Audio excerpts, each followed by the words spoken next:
बौद्ध संघ में सम्मिलित होने के लिए जो न्यूनतम आयु सीमा 15 वर्ष थी, ये वाला याद रखना है। और बौद्ध संघ में प्रविष्टि होने को उपसंपदा कहा जाता था। यानी जो बौद्ध संघ में प्रवेश करने के लिए जो कम से कम आयु है 15 वर्ष होनी चाहिए। और बौद्ध संघ में जो प्रविष्टि है यानी बौद्ध संघ में सम्मिलित मतलब वहाँ पे यदि आप प्रवेश पाते हैं तो उसको हम क्या बोलते हैं, उपसंपदा के नाम से जानते हैं। ये उपसंपदा क्या है, तो बौद्ध संघ में जो प्रविष्टि है उसी को उपसंपदा जो है बोलते हैं। और वहीं पे बौद्ध धर्म के त्रिरत्नों की बात करते हैं तो बुद्ध, धम्म और संघ, ये बौद्ध धर्म के क्या होते हैं, त्रिरत्न होते हैं, बुद्ध, धम्म और संघ।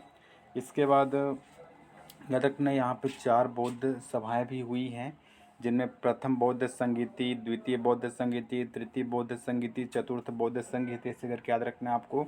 फिर इनके समय जब गौतम बुद्ध की मृत्यु होती है दोस्तों 483 ईसा पूर्व में, तो उसी समय जब मृत्यु के टाइम पे पहला बौद्ध संगीति होता है। उसके 100 साल बाद आपका 383 ईसा पूर्व में होता है। और उसके 100 से भी ज़्यादा साल यानी कि लगभग 255 ईसा पूर्व में, कहीं कहीं पे इसको 251 भी लिखा रहता है, तो 255 ईसा पूर्व में। और लास्ट वाला ईस्वी ईस्वी की जो प्रथम शताब्दी है उस टाइम ये आपका होता है ना। तो ये डेट आपको याद रखना है, प्रथम बौद्ध संगीति, द्वितीय बौद्ध संगीति, तृतीय बौद्ध संगीति और चतुर्थ बौद्ध संगीति। फिर टाइमिंग की बात कर लेना, पहला वाला जो है गौतम बुद्ध की मृत्यु के जस्ट उसी टाइम होता है 483 ईसा पूर्व, फिर 383 ईसा पूर्व, फिर 255 ईसा पूर्व, लास्ट में ईस्वी की प्रथम शताब्दी। अब यहाँ पे कहाँ कहाँ होता है, तो पहला वाला जो होता है दोस्तों वो राजगृह में होता है, दूसरा वाला वैशाली में होता है, तीसरा वाला अपना पाटलिपुत्र में होता है, और चौथा होता है कुंडलवन कश्मीर के अंदर, ये आपको देखने के लिए मिलेगा। तो पहली जो बौद्ध संगीति वो राजगृह में होती है। और ये शासनकाल था अजातशत्रु का। अजातशत्रु के शासनकाल में कहाँ पर होती है, तो राजगृह में होती है। और इसके अध्यक्ष होते हैं महाकश्यप। अध्यक्ष का नाम क्या होता है, महाकश्यप होते हैं, ये भी याद रखना है। अजातशत्रु के शासनकाल में राजगृह में होती है और यहाँ पर महाकश्यप अध्यक्ष होते हैं। जो द्वितीय बौद्ध संगीति जो 383 ईसा पूर्व में होती है, ये शासनकाल होता है कालाशोक का, है ना। शासनकाल किसका था, कालाशोक का था। और इसके जो अध्यक्ष थे वो थे सवाकामी। इसके अध्यक्ष कौन थे, सवाकामी थे। कालाशोक के शासनकाल में सवाकामी इसके अध्यक्ष होते हैं। और तृतीय बौद्ध संगीति याद रखना अशोक के शासनकाल में होती है, अशोक के शासनकाल में। और इसके अध्यक्ष थे मोगलीपुत्र 30, है ना। मोगलीपुत्र जो 30 होते हैं, ये मोगलीपुत्र जो 30 होते हैं ये अध्यक्ष होते हैं अशोक के शासनकाल में। ठीक है, पाटलिपुत्र यानी कि पटना में उस समय होता है। और जो चतुर्थ बौद्ध संगीत जो कि ईस्वी की प्रथम शताब्दी को कुंडलवन कश्मीर के अंदर होता है, इसके शासनकाल होता है कनिष्क। तो कनिष्क के शासनकाल में होता है, यहाँ पर वसुमित्र अध्यक्ष होते हैं और अश्वघोष यहाँ पर क्या होते हैं, उपाध्यक्ष होते हैं। ये पॉइंट भी आपको याद रखना है। तो ये सबसे इम्पोर्टेंट जो फैक्टर्स यदि मैं बोलूँगा ये हर बार आता है। तो प्रथम बौद्ध संगीति, द्वितीय बौद्ध संगीति, तृतीय बौद्ध संगीति, चतुर्थ बौद्ध संगीति पर टाइमिंग याद कर लेना। पहले मृत्यु के टाइम पे 483 ईसा पूर्व, 383 ईसा पूर्व, 255 ईसा पूर्व, और एक आपका होता है आपका ईस्वी की प्रथम शताब्दी। स्थानों के बारे में बात करें तो पहला वाला राजगृह में, दूसरा वैशाली में, तीसरा पाटलिपुत्र, चौथा कुंडलवन कश्मीर के अंदर होता है। शासनकाल में अजातशत्रु, फिर कालाशोक, फिर अशोक और लास्ट में आपका कनिष्क होगा। अध्यक्ष के बारे में बात करें तो महाकश्यप, फिर आपका सवाकामी, फिर आपके मोगलीपुत्र जो 30 होते हैं वो भी होते हैं मोगलीपुत्र 30। और लास्ट में आपके वसुमित्र, है ना। वसुमित्र के बाद वसुमित्र अध्यक्ष थे। और अश्वघोष जो होते हैं ये क्या होते हैं, उपाध्यक्ष यहाँ पर होते हैं। ठीक है, बहुत इंपॉर्टेंट है ये। इसके बाद याद रखिए दोस्तों कि चतुर्थ बौद्ध संगीति के बाद जो बौद्ध धर्म होता है वो 2 भागों में विभाजित हो गया था। एक होता है हीनयान और दूसरा आपका होता है महायान। तो चतुर्थ बौद्ध संगीति के बाद ये भी आता है कि चतुर्थ बौद्ध संगीति के बाद ये चतुर्थ याद रखना, चतुर्थ बौद्ध संगीति के बाद बौद्ध धर्म 2 भाग हीनयान और महायान में विभाजित हो गया है। और मैं बताना चाहता हूँ कि धार्मिक जुलूस का जो प्रारंभ, जो धार्मिक जुलूस होते हैं ना, धार्मिक जुलूस का प्रारंभ सबसे पहले बौद्ध धर्म के द्वारा प्रारंभ किया गया। धार्मिक जुलूस का प्रारंभ सबसे पहले बौद्ध धर्म के द्वारा प्रारंभ किया गया।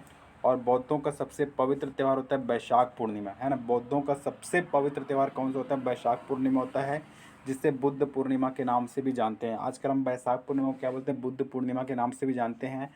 इसका महत्व इसलिए क्योंकि बुद्ध पूर्णिमा के ही दिन बुद्ध का जन्म हुआ था, बुद्ध को ज्ञान की प्राप्ति और बुद्ध को महापरिनिर्वाण की प्राप्ति होता है।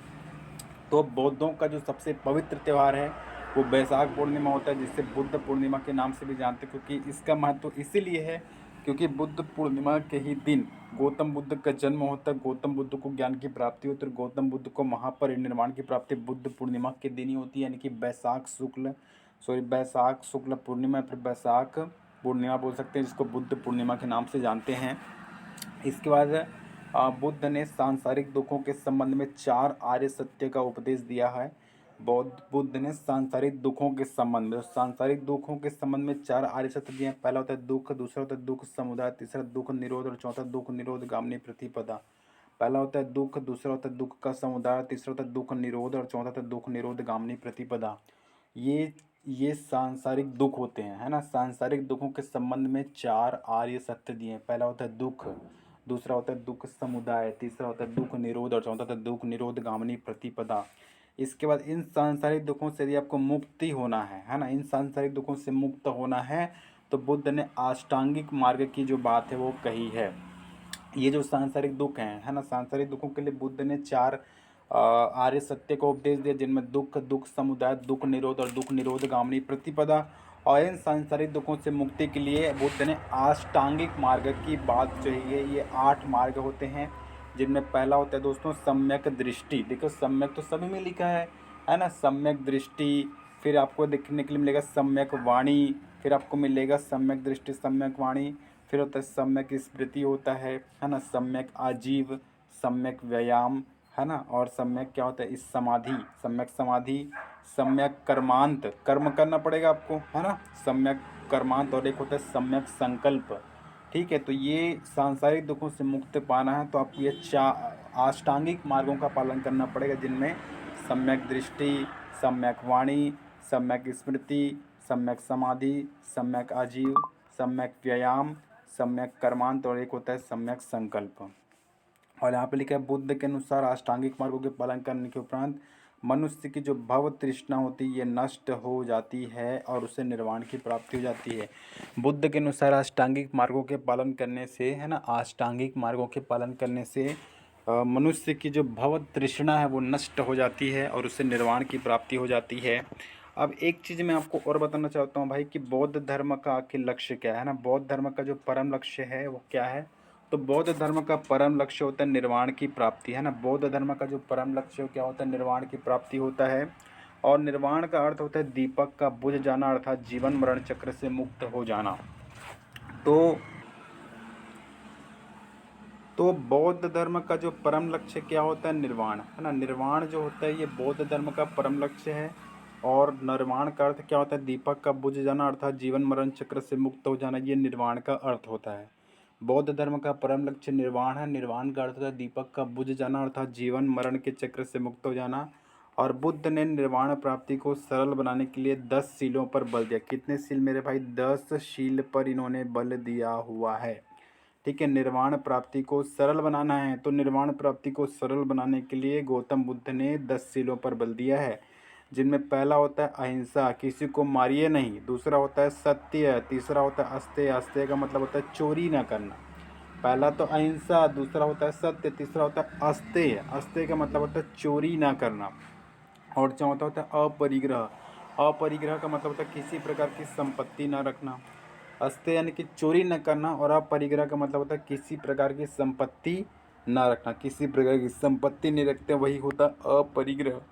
इसके बाद आपका 5 होता है मद्य सेवन ना करना। मद्य सेवन का मतलब होता है दारू शराब, है ना, गुटखा गांजा सिगरेट ये सब नहीं पीना, है ना, तो मद्य सेवन नहीं करना। 6वां होता है असमय भोजन न करना, असमय भोजन ना करना यानी कि टाइम टू टाइम आपको भोजन करना, असमय भोजन ना करना। 7वां होता है सुखप्रद बिस्तर पर नहीं सोना। याद रखिए यदि आपको निर्वाण प्राप्ति चाहिए यानी कि जीवन मरण के चक्र से आपको मुक्त होना तो आपको सुखप्रद बिस्तर पे नहीं सोना चाहिए। 8वां होता है धन संचय ना करना, है ना, धन संचय नहीं करना चाहिए यानी धन को इकट्ठा करके नहीं रखना चाहिए। 9वें होता है स्त्रियों से दूर रहना और 10वां होता है नृत्य गान आदि से दूर रहना। तो स्त्रियों से दूर रहो बोल रहा है और क्या बोला है भाई, नृत्य गान आदि से दूर रहना ये भी बोला गया है।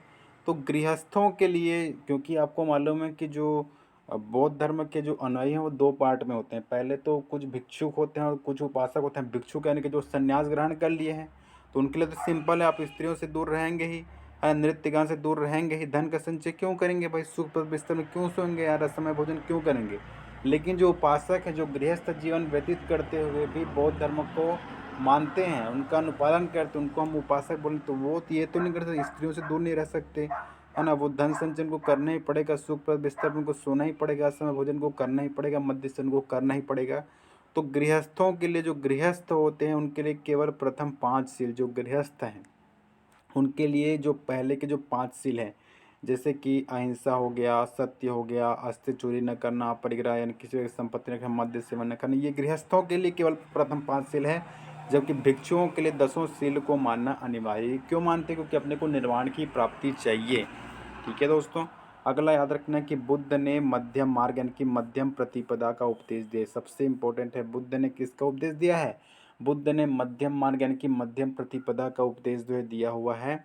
और यहाँ पे लिखा है अनिश्वरवाद के संबंध में बौद्ध धर्म और जैन धर्म में समानता है। अनिश्वरवाद का मतलब क्या होता है?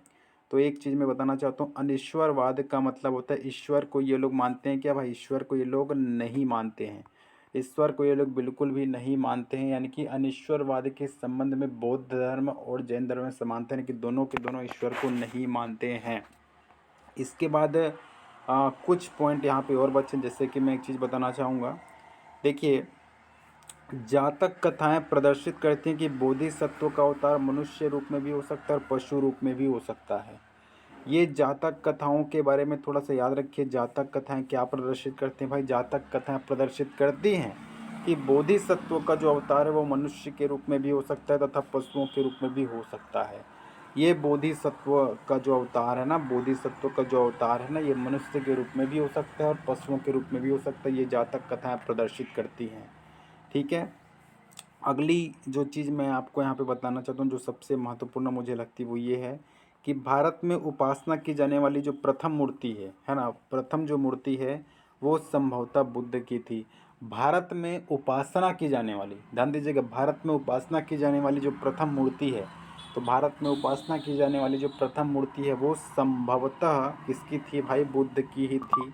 तो भारत में उपासना की जाने वाली जो प्रथम मूर्ति है वो संभवतः बुद्ध की थी। ये भी आपको यहाँ पर याद रखना है। ठीक है, बोधिसत्व के बारे में मैं जो अगला पॉइंट है आपको बताने वाला हूँ, तो ध्यान से आपको सुनना है। देखिए, बोधिसत्व के रूप में पुनर्जन्मों की दीर्घ श्रृंखला के अंतर्गत, क्योंकि बौद्ध धर्म में ईश्वर को तो नहीं मानते हैं लेकिन पुनर्जन्म को मानते हैं।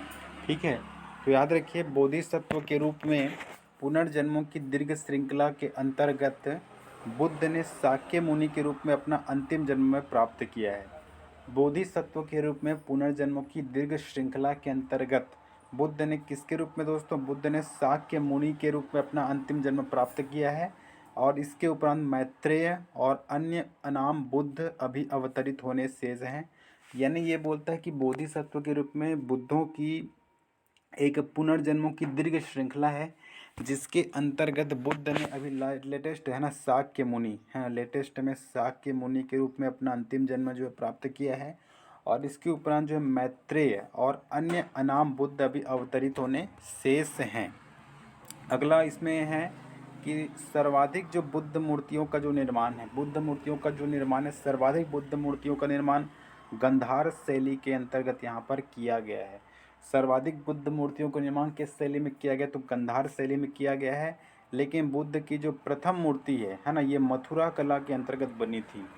ठीक है, तो इस चीज़ को भी समझना है कि सर्वाधिक बुद्ध मूर्तियों का निर्माण तो गंधार शैली के अंतर्गत किया गया, लेकिन बुद्ध की जो प्रथम मूर्ति है वो संभवतः मथुरा कला के अंतर्गत जो है बनी थी। तो बुद्ध की जो प्रथम मूर्ति है संभवतः मथुरा कला के अंतर्गत में बनी थी, लेकिन सर्वाधिक बुद्ध मूर्तियों का निर्माण गंधार शैली के अंतर्गत यहाँ पर किया गया है।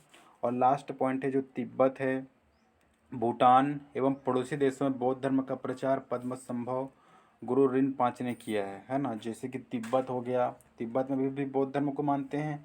आपका भूटान हो गया, पड़ोसी देशों में बौद्ध धर्म का जो प्रचार है पद्म संभव गुरु रिनपांच ने किया। और इनका संबंध बौद्ध धर्म के वज्रयान शाखा से था। इनका संबंध किससे था? बौद्ध धर्म के जो वज्रयान, क्योंकि बौद्ध धर्म के 3 ठो है ना थे हिस्से, जैसे कि हीनयान, महायान और एक था वज्रयान।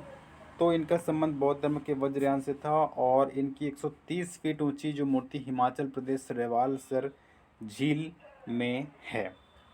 ओके, लास्ट में याद रखना कि जातक कथाएं ये प्रदर्शित करती हैं कि बोधिसत्व का अवतार मनुष्य के रूप में भी हो सकता है और पशुओं के रूप में भी हो सकता है। बोधिसत्व के रूप में पुनर्जन्मों की दीर्घ श्रृंखला के अंतर्गत बुद्ध ने शाक्य मुनि के रूप में अपना अंतिम जन्म जो है प्राप्त किया है, किंतु उनके उपरांत मैत्रेय और अन्य अनाम बुद्ध अभी अवतरित होने शेष हैं।